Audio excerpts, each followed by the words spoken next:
we both being students at UVU. We both were or are employed at UTA, Yeah. and we're both pursuing life in the arts. You more in the comedy scene, me more in the acting area. But yes, Yeah. So how was well, first of all, how are you doing right now? How is life treating you through all the chaos and madness of the world right now? well, I'd have to say I'm doing okay. Not great, but okay. Of course, this pandemic has been hell on everybody. You know, it's taking its toll on some family members. I've gotten a few phone calls and from my children saying things are driving them crazy. They want to travel and they can't travel, and you know just hoping that things will get back to normal soon, but you just don't know if that's ever going to happen. Yeah, that's probably the weirdest thing. Is just that it's so out of the ordinary. It's so crazy Yep. that it's like, yeah, it's just it's unfathomable to really even just fully even try to even comprehend where this is going to go. Yeah. Because you have, I mean, it seems like there's people who want it to keep going, who are enjoying the chaos, Not me. and then the rest of us are going, "Hey, this is silly." And then when you say, "Hey, this is silly," I don't think this is a good thing. You get called all kinds of names, and you're the problem. It's like, I'm just sitting here on my couch. How am I the problem? Exactly. you know, It's white privilege. That's what it is. white privilege. Yes, you're privileged because you're white. I've I'm privileged I've, because I've I'm had white. that thrown at me more times in the last 2 days. I'm sure you can find a joke or two with that one. Oh yeah. Well, I want to. I've been playing around with this idea of doing a meme that says, "I don't know anything about white privilege, but I do know that throughout my life making the correct choices, I've benefited from right privilege." That's a good one. No work. I like that. I like that. I've caused so much controversy with the last 2 days. I thought I'm going to take a day off of controversy. oh wait, I'll put that one out later. That's a good idea. It's like it gets a little unbearable with some people. Yep. Yep. It's like it's like to say the hardest, the most difficult thing about arguing with stupid people is they never know when they've lost.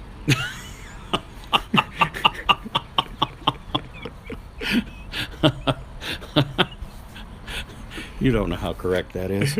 Oh my gosh. Oh, that's funny.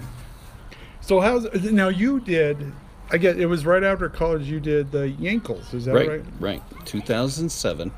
Well, actually, in 2006, the producer and the director came out to Utah to start casting for this film, The Ankles, and they were looking for Jewish-looking people, and my agent at the time wasn't very well known, but she says, "Hey, you got to just go down there and do a reading for it." I was like, "Okay, I'll go read for it." So I went down there and I read for it, and they said, "Oh, great, loved it. Here, try this part." And I'll go out and work on the lines a little bit, come back in and read for another part, and they said, "Okay, we want to try you for another part. Here, read this one." And so, anyway, they said, "Okay, we want you to be Rabbi Meyer." It's like, great, fine. I love Rabbi Meyer, whatever it is. I had no idea what it was. So anyway,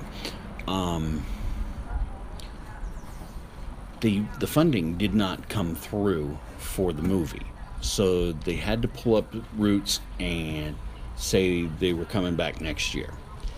And so I stayed in touch with the casting director, Joan Peterson, and they left for the summer. Of course, you can't film during the winter anything here in Utah unless it's a ski movie. Right. And then they came back about It was like May of 2007. I called the casting director. I said, "Hey, what's going on with this movie?" And she says, "I have good news and I have bad news. The good news is they are coming back. The bad news is they might have gotten a bigger name for the role that you were supposed to play." It's like, oh, darn. Okay. I hope not, but, Right. we're going to work on it. So anyway, I get an email from an extras casting company here in Utah saying that they need baseball age college students. And my son at the time was 16, close enough to college age, and he played ball. And I said, "Guess what? You're auditioning for a movie. Let's go." And so he's like, "Okay, yeah." He didn't know anything about acting at this point.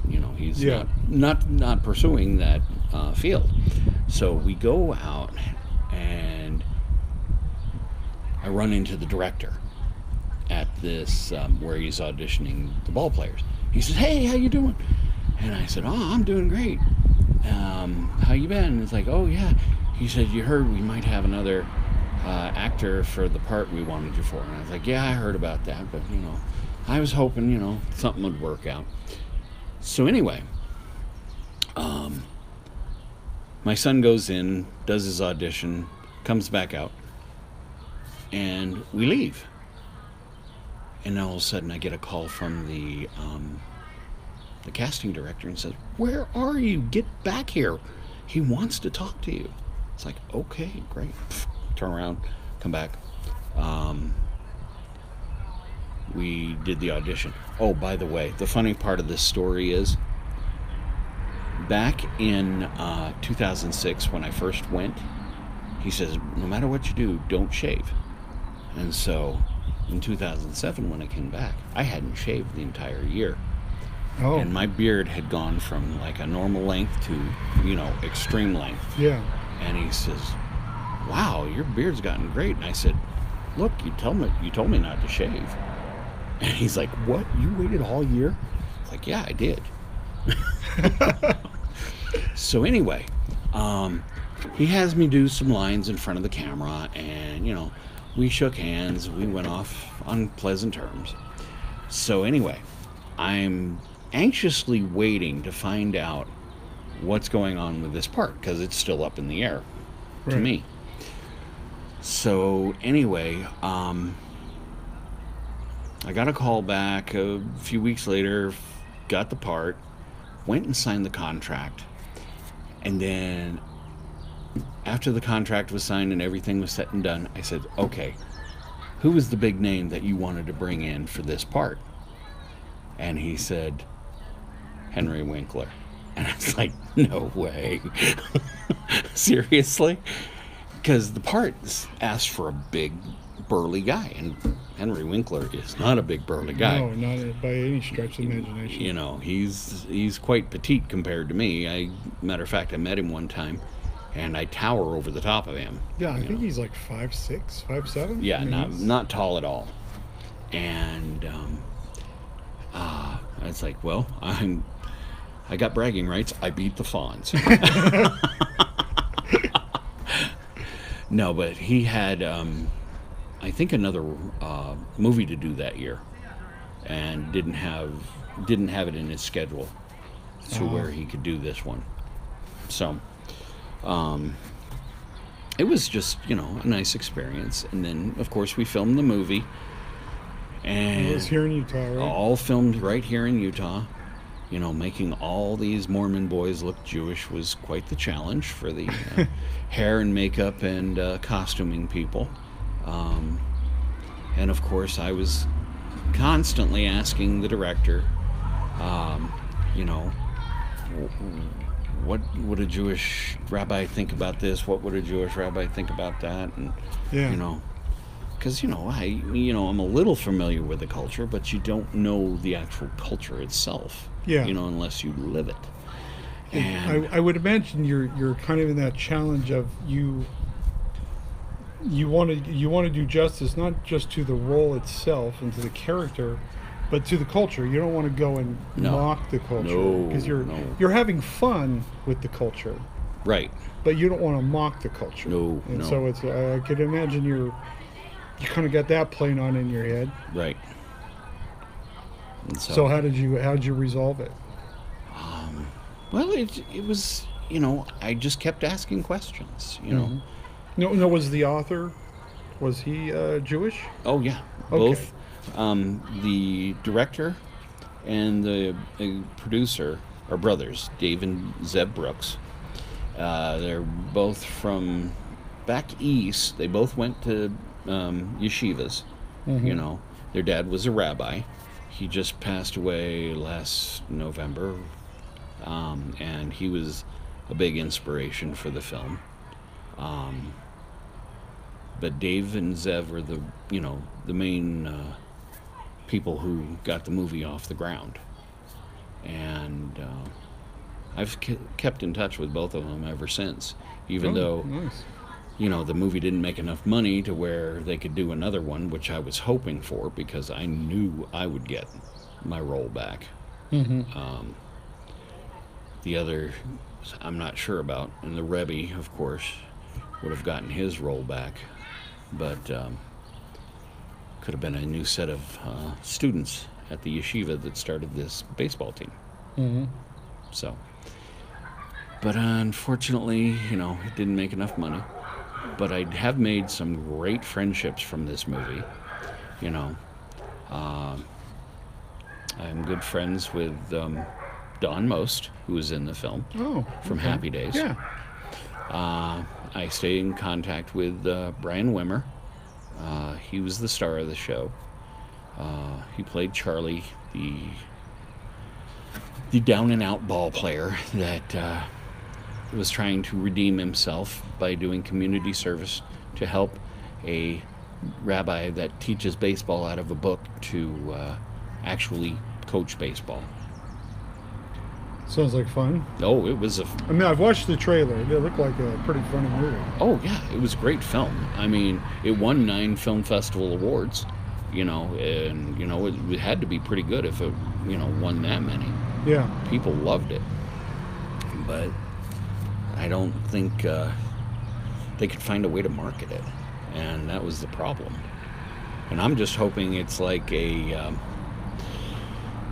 Princess Bride, where Just kind of picks up they couldn't market it at first, but then once people got a taste of it, it took off. Yeah, once it finds its audience, Right. as they say. But unfortunately, that hasn't taken place yet. But we can always hope. Maybe this podcast will launch it. Maybe it will. I'm hoping so. Now, where can you go? Where can you find this movie to actually watch the whole thing? Because I found trailers, but You can watch it on YouTube. oh, it is on YouTube. It's like thing. $2.99. Okay, rent You it pay on YouTube. $2.99. What is it? Vudu. You can see it on Vudu. Uh-huh. I think you can get it on Amazon Prime. I think they're all $2.99. It's very reasonably priced. I buy DVDs and give them out as gifts off of Amazon Mm-hmm. for like $10 each. And Walmart.com, you can get them off of there. As a matter of fact, the anniversary of the release will be 8 years, June 5th, which is in 2 days. Yeah. Yeah, it was released. As a matter of fact, I got to tell you about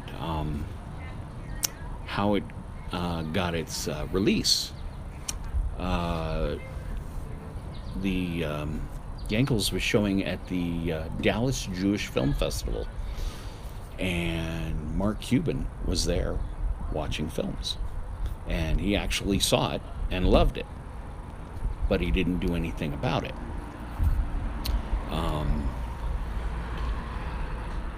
So anyway, a local paper guy there in Dallas, his name's Mike Gransberry,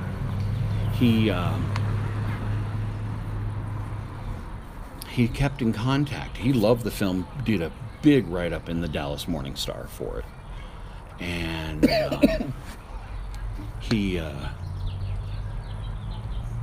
was staying in touch with Zev, and he says, Zev, send Mark a email. He will respond to his emails when he gets them. Tell him, hey, are you still interested in, thinking about distributing this film? And apparently he responded back to the email and said, yeah, I'm still interested.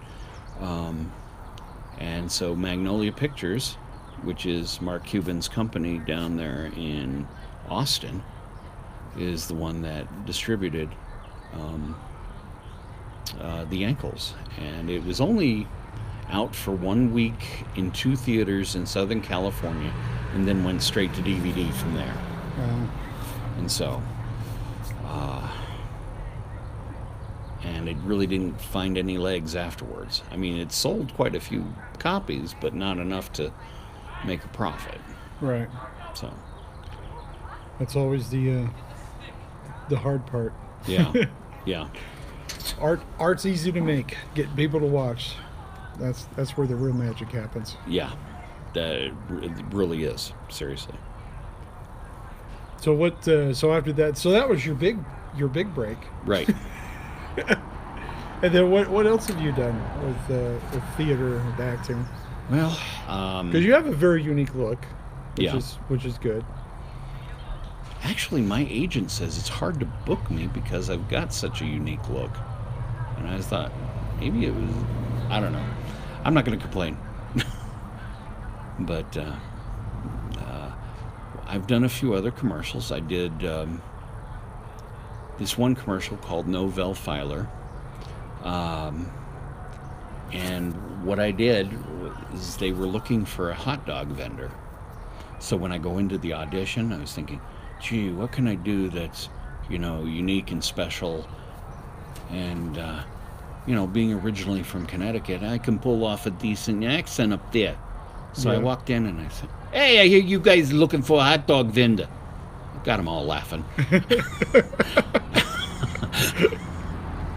And so, yeah, they booked me, and that was... So anyway, this file comes walking up the street, and he goes, Mr. Hot Dog Vendor, can you please assist me? And it's like, and I hand him this huge 18-inch hot dog and this big bun, spray it down with all sorts of stuff. And I said, you want some mustard, chili, easy cheese, just going over the top of the accent. And he's like, oh. It was a funny commercial. I would love to show you, but they pulled it off of YouTube. And then another commercial I did. I've had a couple of those too, where they were really great commercials, but they're where you were in a drain. Well, that one still gets played all the time. Okay, yeah. I remember that one because I was like, hey, I know him. Yeah, that was one where I had done a couple other projects with them before. And this one kind of just came across their desk, and they had 4 days to put it together. Right. So instead of auditioning anybody, they just called my agent and said, where's Rodney? This is on a Tuesday. The agent calls me and says, hey, can you get to Utah? Because I was in Connecticut at the time. Oh, wow. He said, can you be in Utah on Friday? Really? And I'm like, what's it for? And they said, oh, it's a commercial shoot. Something about you going down a drain or something. Right. And I'm like, okay. Yeah, I can be there. And then she calls me half hour later and says, book your flight, get out here. So I came out, and I'm like, I keep asking for, is there sides? What's going on here? And they're like, no, they said we'll just wing it when you get here. And so I had no idea. I just showed up in Sandy next to a house, and they said, okay, here's what you're going to do. And we filmed it all in one day. Wow. Yeah, because I remember that, because I was like, hey, I know him from school. Yeah. And well, it was funny because they said that usually these only play for about 3 to 4 years. Right. Well, now it's going on almost 10 years, and they're still playing that one. Oh, wow.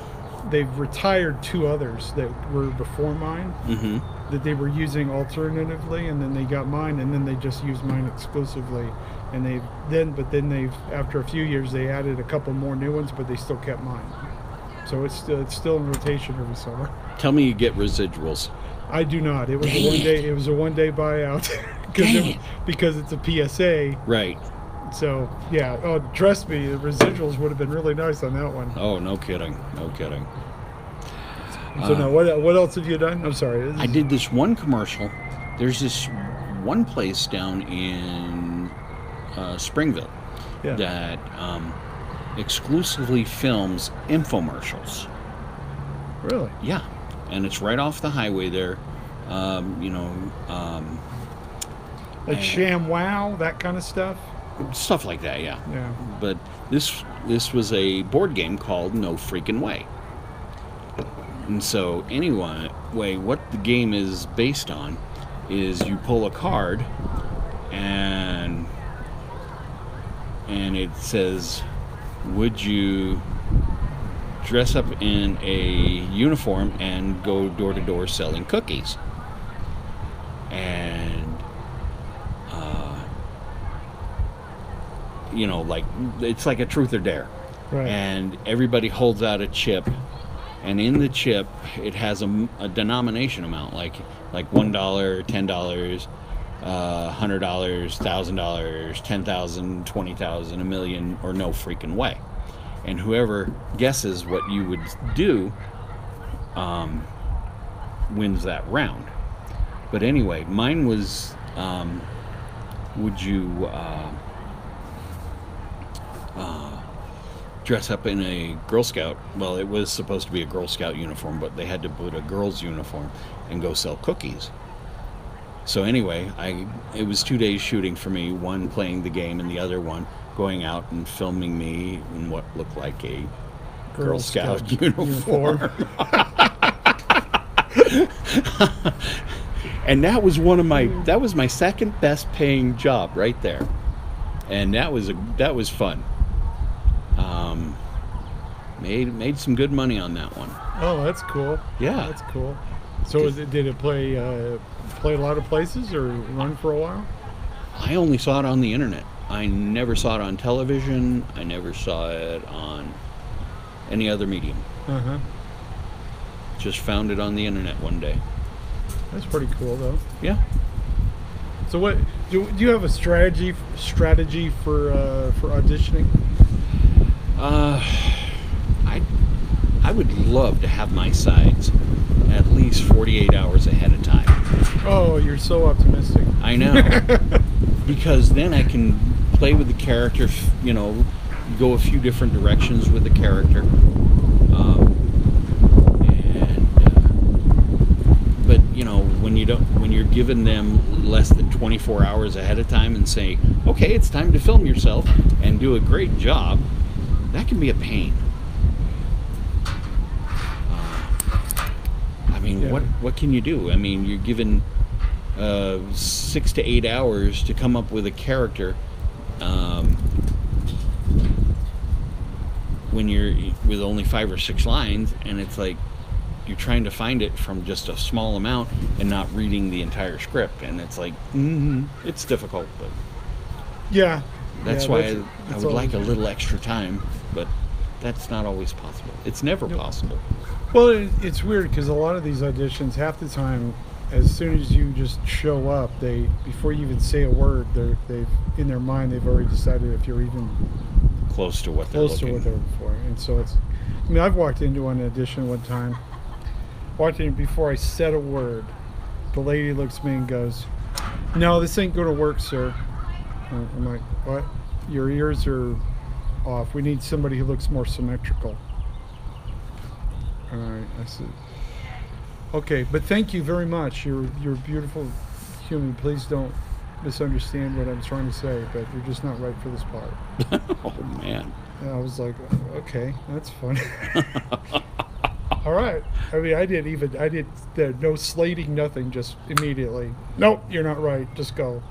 Usually they at least let you audition and then go, but she was just like, nope, you're not right. Go away.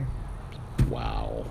And then there's those other times where, like, I did a commercial for Living Young, the The essential oils. Essential oils. Yeah. And the character I was supposed to play was this cop, and it was I don't remember the whole thing, but the idea was that they're it's like sort of this off-screen voice is speaking to you, and you're there at this meeting of some sort, and the idea is that you're brought to this meeting and you don't want to be there, but as the meeting goes on, you're excited that you're there. That's the whole premise of the whole thing. Right. And so I go in there, and I think they wanted the cop to be played more of a Barney Fife. I'm sure you could handle that well. Which would have been fine, but as I'm reading through it, and I'm going, okay, the Barney Fife thing's all right, but it just seems like it's still trying to be believable. You know what I mean? Mm-hmm. But they wanted this. It seemed to me like what had happened was when they came up with it, they decided, well, let's do a Barney Fife, just because they couldn't think of any other funny cop. So I'd assumed that everybody else who was going to go on in there and audition, they were going to do the bumbling, crazy Barney Fife thing. So I didn't. I walked in there and played it like I was a real cop, and then I was pissed that I was there. I just go walking in there, and I'm following the lines. I'm just going, what is this all about? And they're like, well, we're here for Young Living Ones. I'm like, all right, whatever. I got things to do. Can we get on with this? I was just sort of like interrogating them. Right. Like everything I said, I was interrogating them, and I was being intimidating and everything. And then finally, they said, I think the line is, well, if you want to just wait for the rest of the group, there's some donuts over there. And then I go, donuts. Finally.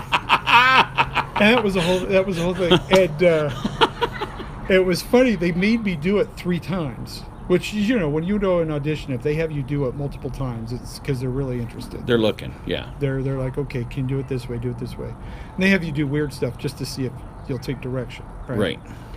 Well, so and they were like, so then I basically ended up playing it as a drill instructor by the end. Just totally just insulting them with the way I asked the question, and I had fun with it. And they came back, and they said, "Wow, you this is so different than anybody's ever done." That the guy who wrote the script was in there, and he said, "You've made me rethink this character. This is funnier," because he says as the script goes on, the cop isn't really a big part of it, but he says this character is perfect because he's so animostic and has so much animosity, I guess is what I'm saying, to the whole thing. But then by the end, he's like the biggest champion of the product. Right. And they say, but the way they had written it before, it wasn't that character wasn't like that, I guess. Right. So they say, you've got us rethinking this whole character. And like, okay. And they said, keep in touch. And I went back, and my agent, like 2 days later, she says, what did you do? And I told her about the audition, and she goes, well, they loved you, and they want to use you, but they're rewriting the character for you, for what you get. I'm like, oh, that's great. And then I never heard from them ever again. Oh. I never know what happened to the thing. I've never seen anything about it. Just, she said that they went into something. They had halted production for some reason. They'd asked if when I was available. I did, and then I just never heard back from them. So I don't know if they ever made it or. Isn't that frustrating? Don't you hate it when that happens? Oh, it's crazy, isn't it? Yeah, I thought the same thing was going to happen to me with the ankles. But, hey, well, it turned out nice for you. It turned out good for me, exactly. So how much dialogue do you get? How much FaceTime do you get on this thing? I had, I think, the 4th most lines. All right, so you're like a large supporting role, I guess. A very large supporting role, according to my size. Haha. Well, if it was a role that Henry Winkler was considering, I mean, you would even be, I guess, almost considered a principal, right? Well, I was, number 6 on the call list. Oh, nice. Did you get a trailer? Did you have your own trailer? Actually, they wanted me to share it, my trailer, with the other guy who was just as big as me. And it's like, really? You're going to fit 2 of us in this little trailer? Come on. Seriously? That's funny. No, it was just a dressing room, but it had its own little potty and sink and, place to hang up your clothes. It wasn't a truly your own trailer. Oh my gosh, not quite that. But I didn't care. It was a fun film. That was cool. Did you get SAG out of it? I am SAG eligible. I have never joined SAG because my agent basically told me, unless you're making $15,000 a year, don't even bother. Yeah, that's true. So, but whenever I want to make the trip down to Southern California and try to do this full time, it would not be a problem. Gotcha. So how's the filming industry in Utah been? You think it's been getting better, staying the same, getting worse? I wish they would take Georgia's example of what they're doing for the film industry.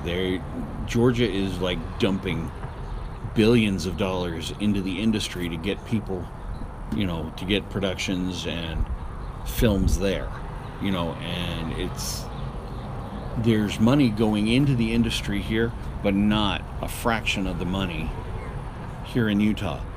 It's a good place to film.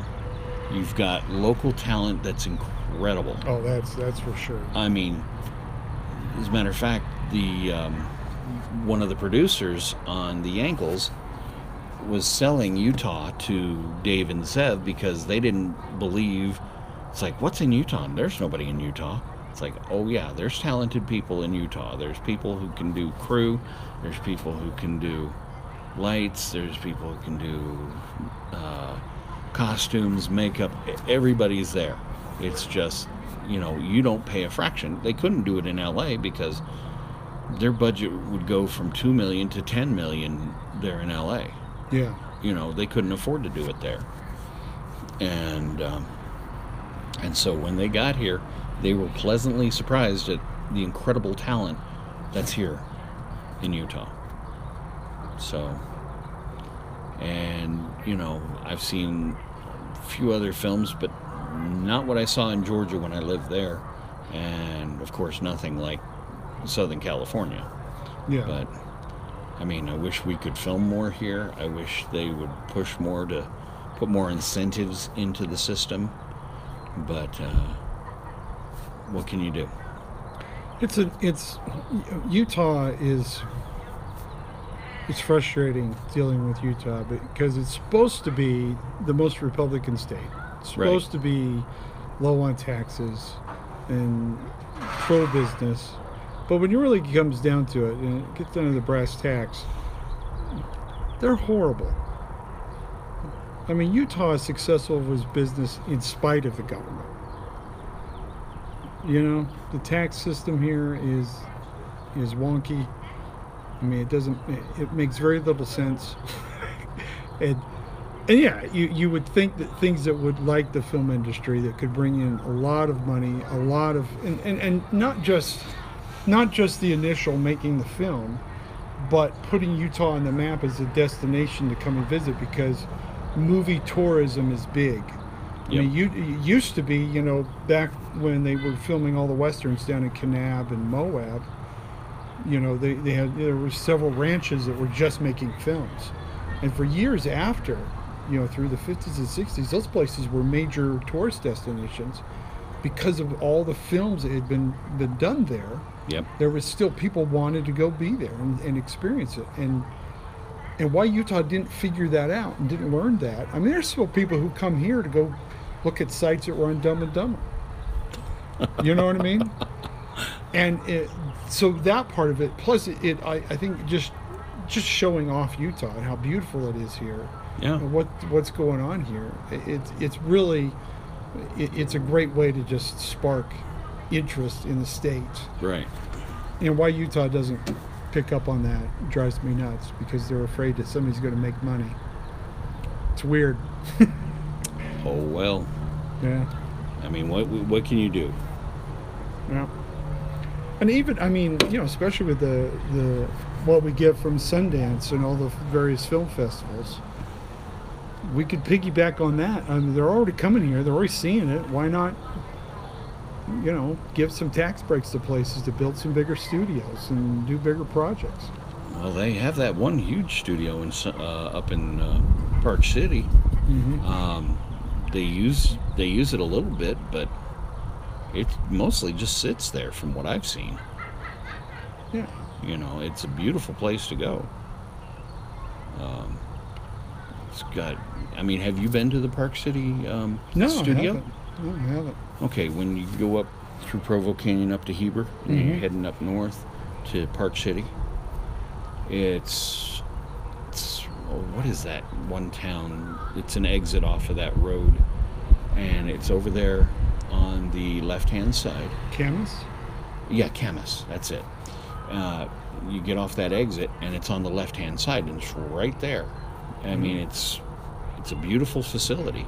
They built it a few years ago, but they haven't had much use for it. I mean, there's some use for it, but it needs help. I don't know how to do it. Oh, wow. I'll have to go check it out. You haven't been up there, huh? No, I haven't. Well, I've probably driven past it and never realized what it was. Right.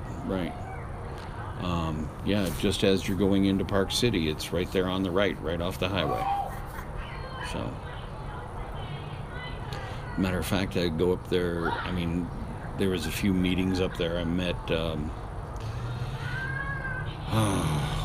It was some meeting that I went to, and Kevin Sorbo was there, and he was trying to get one of his Christian films off the ground.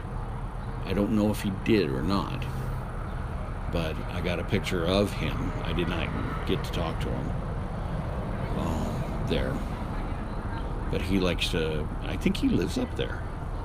Oh, up in Park City? Park City, yeah. That surprised me. There's so many Hollywood types that live in Park City. They just keep it a low key. Yep. They're all hanging out up there. Hey, it's a nice place. A nice town. Done a couple gigs up there at some of the private country clubs. And those the building, just incredible. It just blows your mind. You walk in there, it looks like just this normal ski lodge on the outside. Then you get inside, and it's like you've walked into a palace. Yep. It's just unreal. One other thing I was thinking about is I did one television show that I wanted to tell you about. Okay. Have you ever heard of the Aquabats? Yes. Yes, I got cast as a biker that likes cats in the episode Kitty Litter. And they just wanted these big, rough-looking guys, and of course, I got the big beard, and my hair was much longer at the time, and yeah, that's on YouTube. If any of your listeners want to go check it out, Aquabats, and it's season 3, episode 3, Kitty Litter.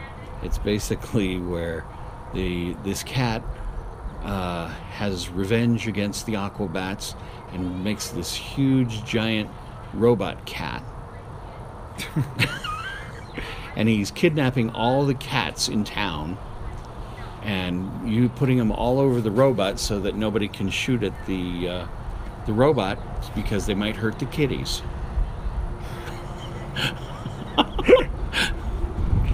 Sounds ridiculous. Oh, I love the Aquabats. Oh, that's funny. And unfortunately, they were doing it on the hub, and the hub went under. So,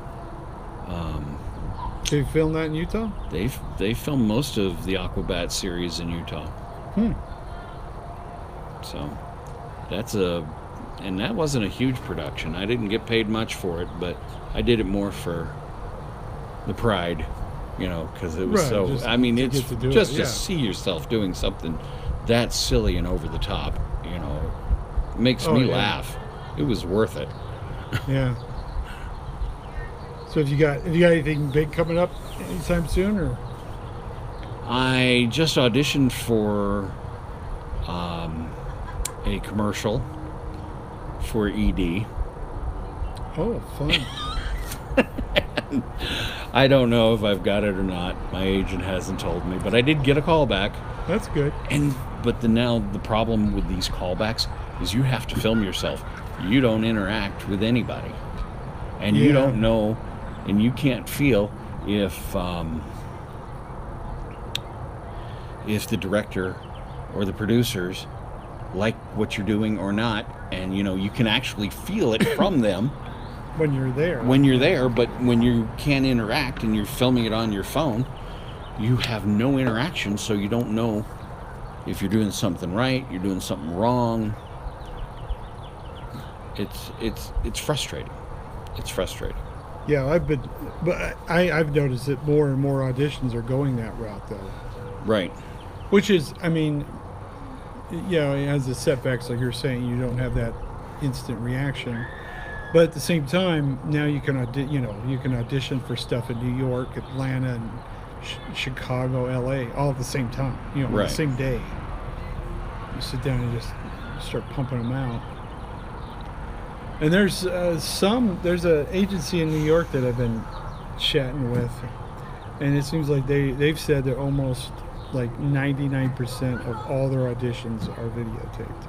Right. So it's just kind of where it's going. I mean, it's getting to the point now where to be an actor, you've got to have your own studio set up. And I've got a black curtain hanging on my wall that I do all my auditions for, and I have to move everything out of the way so that I'm the only one in frame wearing a black shirt, so that, you know. Have you ever thought about doing audible books and stuff like that? You've got such a great voice. I mean, it's just a Right. very unique voice. Unfortunately, I'm a little ADD, and my reading abilities are. I would have to take so many takes. It would be very difficult for me to do. Well, the nice thing is that there's this one that I've been looking into where you do it all yourself. You produce it yourself. So you take your time, go through and do it correctly, and do as many takes as you want, because nobody cares. You just, once you get the finished product, you send it over to them, and they'll do all the finishing touches if it needs anything. But That might be an idea. I might have to take you up on that. Send me the info. I will. I'll send you the link. So, just, you know, us older actors, the parts are coming fewer and fewer, Slower and slower. especially being white guys, middle-aged old white guys. We're just not what anybody's looking for. No, unfortunately not. It's usually grandpa parts or old man standing in the back parts. Kind of weird. Well, that beard, you're getting to be grandpa real quick. Oh yeah. Well, it's funny. I started doing. Have you seen my Santa Claus stand-up Santa? I have not. I did a. I thought about it. I thought about it a couple years ago, and I never did anything with it. And this last year, I actually got a Santa suit, and I went and I wanted to know what it was like to be a Santa Claus. So I actually hired myself out, and I went and did a preschool or a daycare center thing. And it had kids from 2 all the way up to like 10, and I was the Santa Claus, and it was so fun. I was just like, just seeing the how the kids react, and being a real bearded Santa, it adds. I mean, it just blows their minds. Kids are just dumbfounded by the whole thing. But so I had the costume, so I had the uniform, as it were. And so one day I was up at Wise Guys for the open mic, just for the fun of it. I went and I did stand up as Santa Claus, and I had a lot of fun doing it. So then a couple of my friends, they do one in particular, his name is Guy Seidel, another comic, who puts together this Christmas benefit show every year, and he raises money for families that don't have Christmas. Right. And it was funny because the first year he did, I think he made like $1,500, and he thought I'd probably never do this again. And the next year, more people got involved, radio station got involved, made a little bit more money. Now this last year, I think it was like $50,000 or something that he made. Yeah, it was insane. But as part of it, they do part of it stand up, and then the rest of it's just an auction, and it's just him and his friend Marcus, another comedian, and they're hosting the whole thing, and they're just joking around, playing around, but everything. But for part of that, I went and did stand up as Santa Claus. I recorded it. It's on YouTube. I will go looking for it.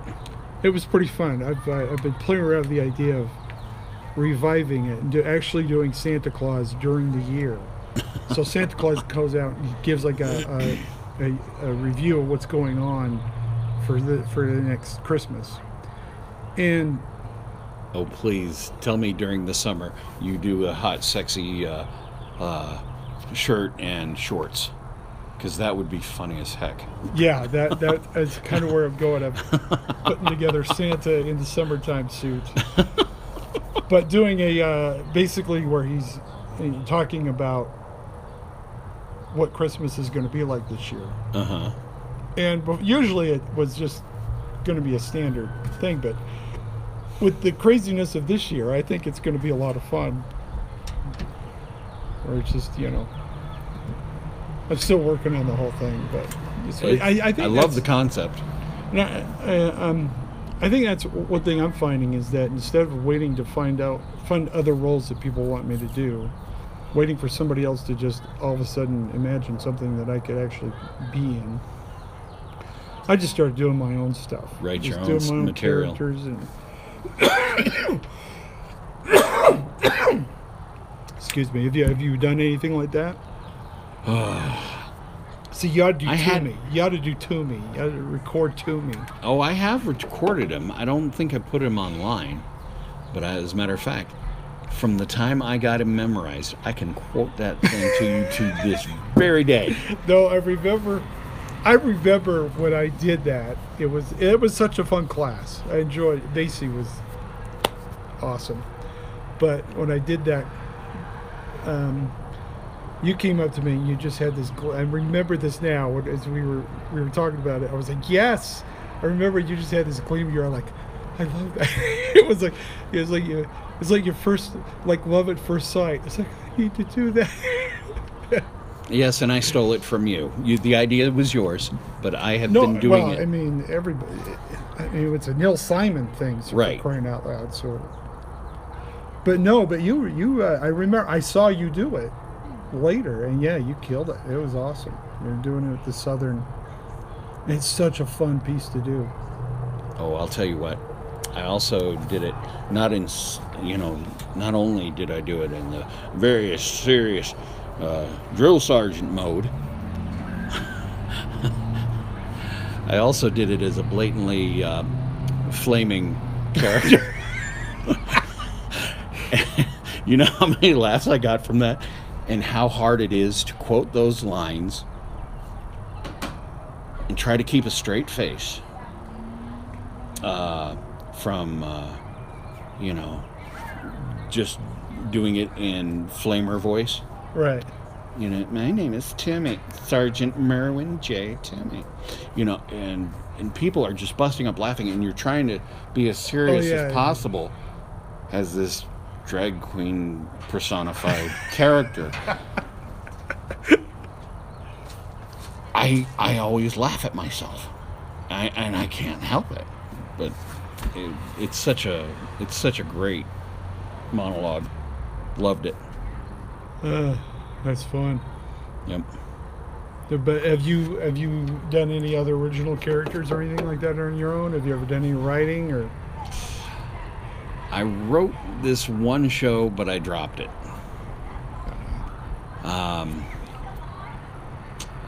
I had this idea for a television show.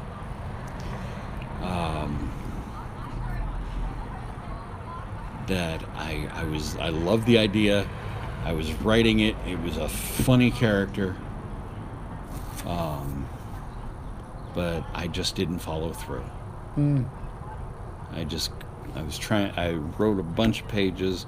I had the ideas in my head, but I kicked myself because I just didn't follow through. Oh. But I'm going to throw the idea out there to your audience. Okay. Because let's hear it. I got into this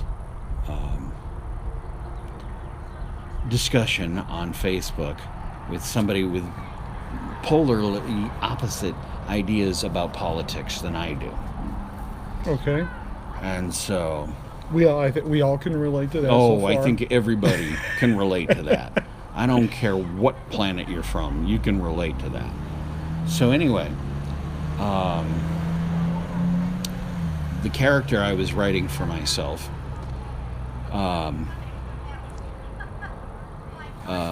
was a superhero called Supermarket, the drag queen social justice warrior.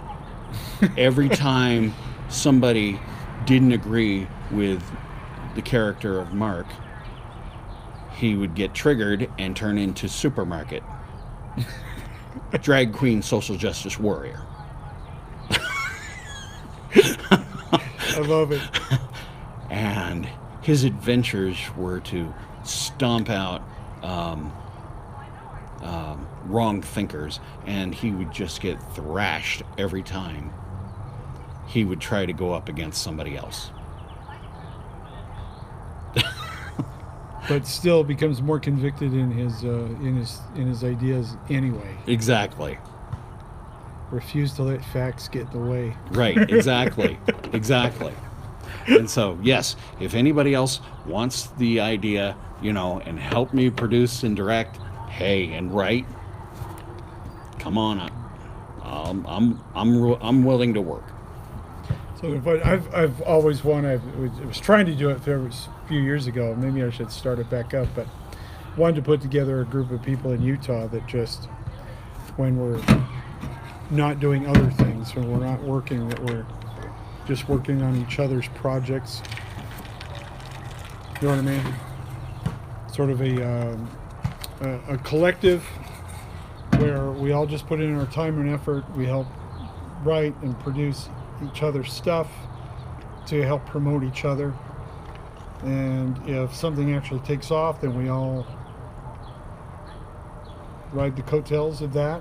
Mm-hmm. Otherwise, as other people, it's basically just an opportunity to just work at projects that we want to work on projects that would be more suited to our abilities. You know what I mean? So we can write characters that we would be excited to do, not just waiting for somebody else to come up with something, but actually come up with something that we would have fun doing. Like perfectly that. But you just get this collective of different artists, producers, film, light, everything, where we just put in our time and efforts and make cheap, easy to make stuff and just start putting it out there. I would love to do that, but I'm also a little concerned about, YouTube and censorship, and if I were to make something like that and making somebody who doesn't agree with me look very bad, and they've been shutting down a lot of stuff. There's more platforms than YouTube. I mean, there's DLive. Are you familiar with that one? It's more. There's a lot of stuff that started popping up with like Twitch and DLive, and what they are is just mostly they started as game formats. Right. Because kids these days, if they can't play a video game, they want to watch somebody else play the video game. Right. Which I remember when we were kids. What was a computer? We didn't a computer, but when we did have computer games, nobody wanted to sit around and watch somebody else play. No, we wanted to do it ourselves. Well, these kids, they'll sit and I have nephews that will sit and watch videos of YouTube of just other people playing video games. Oh, brother. So anyway, these other formats beyond YouTube have started up because YouTube started, with the whole thing with editing content for being appropriate for children or not. And sort of in this weird, quasi-stupid gray area where it's like, well, do the best of your ability, and if it's okay, there's not a problem. But there is a problem, you might go to jail. But don't worry about it. It's probably not a big deal. And we'd give you the guidelines, but we're just kind of going to go with what we kind of think is right at the time. Right. You know, it's like the weirdest thing. So anyway, my point is, there's other formats that you can use where you can just pretty much do whatever you want without any censorship. Yeah, I know. Because they've declared themselves as platforms, which means that they're not responsible for anything that's on there. Right. So. Well, yeah, I know there's Vimeo, and I know there's other, but I don't know. I just. Yeah. But it would just be fun to just get people who just want to create things for the sake of creating. Right. The art is the fun part. And that's the thing that's always been frustrating for me in Utah is, like you said, there's tons of talent out here. Tons of talent that are just, a few people are working all the time, but most of it's just occasionally. Right. It's a hit or miss for the actors here in Utah. Yeah, I mean, I've gone where I've had consistent work for, a year, and then nothing for several years. Yep. And then all of a sudden, just out of nowhere, a bunch of cultural projects will pop up. And it's just nothing consistent. You can't bank on anything. Yep. So. Well, fun. So where do you see yourself in the future? Where do you hope to be in the future, if we have a future? If we don't, Yellowstone's is this month, isn't it? Well, it's funny because funny you mentioned that Yellowstone. It's the super volcano. Right. Well, there's earthquakes there all the time. There's little tremors, and so at least once a month you have an article about the seismic activity at Yellowstone. And I've got to the point where now, because I've got a couple people who are freaked out about it, that I post every time I see that they have any seismic activity at Yellowstone, and I keep posting it, and it drives them nuts because they're like, they're pretty sure it's going to blow or we're all going to die. Yep. But at this point in time, it's like, actually that would get us out of a lot of crap, wouldn't it? Yeah, it'd solve a lot of problems. Yeah. But let's hope it doesn't. I want to see my grandkids grow up. Have you been in Yellowstone? I've never been there. Never been to Yellowstone itself? Nope. Oh, you got to go see it. It's amazing. My son went there on his honeymoon. I saw a bunch of pictures from it. But I've never seen it myself. The funnest part about going to Yellowstone is observing in their natural habitat stupid people interacting with nature.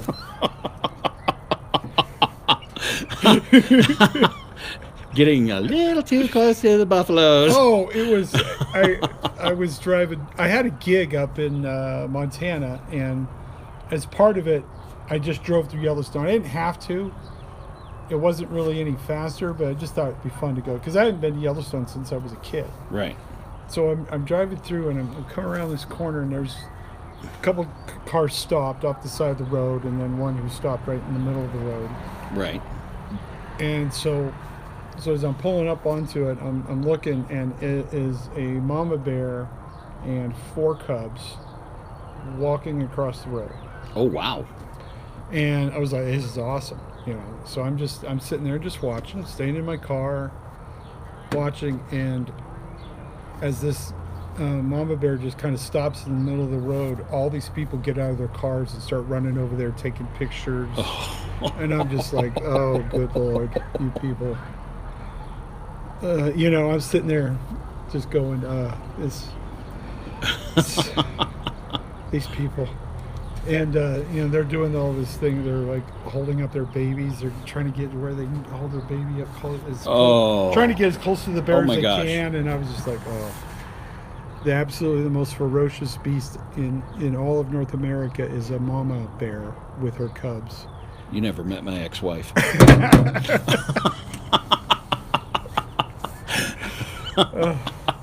funny. But, No, you're right. You don't want to. No. and then I've seen, when I was there with my family back when I was a kid, we came up along and there was a buffalo who was just off the side of the road grazing. And they're usually in herds. I mean, there's usually more of them around somewhere. But this one buffalo was up there, and people were walking right up to him and getting a picture with him. And he was, I mean, he was fairly docile. I mean, it was like he was probably used to this to some degree, but at the same time, he's still a wild animal.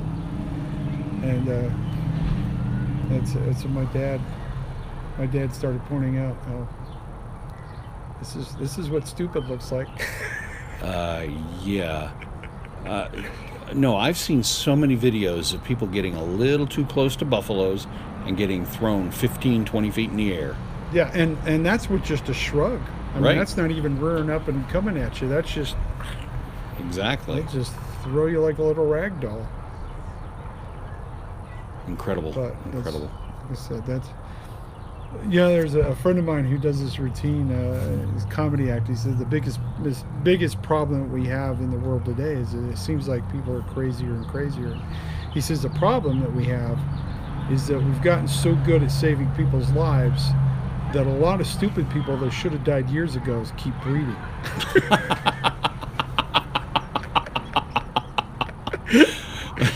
We've created our own problem. Oh, that's great. He says all these warning labels and safety recalls. He says, oh, sometimes you just got to let Darwin play out. Exactly. Fun. So where do you go from here? How often do you work at UTA? What's the schedule's been like with all this going on? With the schedule now has been cut in half to Saturday schedules only, which means instead of running like the 850 every 15 minutes, we run it once every half hour. Instead of running these other routes every 20 minutes, we run them every 30 minutes to 45 minutes apart. It's just cut way back. Thank heavens that we're still getting our regular pay, but I've been working less than 20 hours a week. But you're still getting the same paychecks. I'm still getting my guaranteed $35 a week. Well, I think UTA got a bailout from the government to... That's possible. Keep going. Right. But it was pretty fascinating that back when I was in there with the UTA with tracks, they were talking about having a track system, the train track, along the front runner and all that, going all the way to St. George, all the way out to Vernal, down through Moab, through the national parks, up to Logan, and out to Wendover. Well, right now, I know there are plans to put it as far south as Payson, but those aren't funded yet. Right. But right now, between Ogden and Provo, that's all you need. There's actually a station north of Ogden that nobody ever uses, so they shut it down. Oh. They used to use it all the time, but nobody was using that particular station. They shut it down, and they stop in Ogden. And they go from between Ogden and Provo. Yeah, but I remember the first, the initial rollout, they had all these maps, huge. And they had huge plans. I said going all the way up to Logan, even possibly having an interconnection to Boise. Yeah, it was going to be part of the UTA system that was going to be going to they talked about going to Vegas and also Denver. You could get on a UTA train and go to Denver. Wow, I hadn't seen those plans. Those were a long time. That was like the initial rollout. I mean, I'd love it if they had to go to Wendover. I'd be there a lot more often. I'm really surprised they haven't done that one yet. Even bus lines from UTA bus lines going out there would make sense. Well, they do have the bus going out there. Lebus. Le bus. Lebus. Lebus. Le It's bus. like those Peter Pan buses and Yeah. Well, they're big MCI buses. They're a pain to drive, but you know. you ever done those? Actually, we do have a few MCIs in the UTA system, and yes, I complain every time I'm given one. And they're like, "Quit your whining."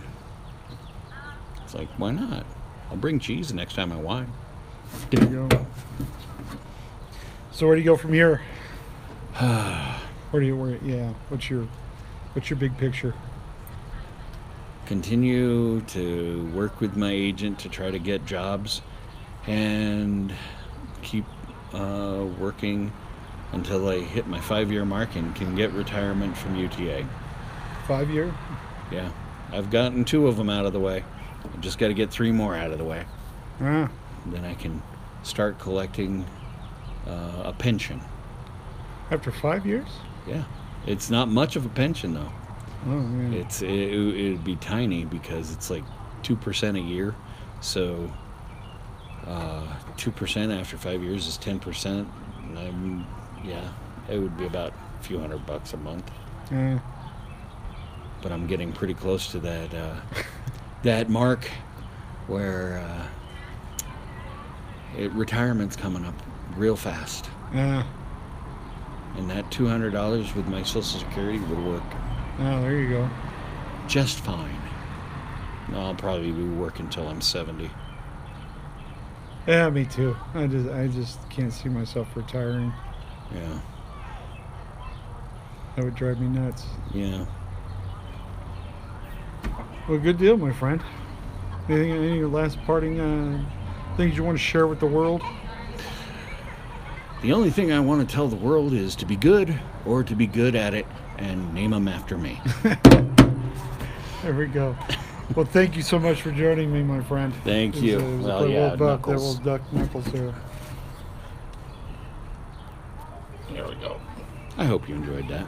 It was fun. It was fun. I think just, I No. said I don't mind mentioning the stuff. We kind of get it out of the way and then just talk about other stuff because I think people are getting a little overwhelmed. We all just keep saying the same things over and over again because there's nothing else you can say, you know? How many, this is your hard drive. I mean, how many gigs does this hold?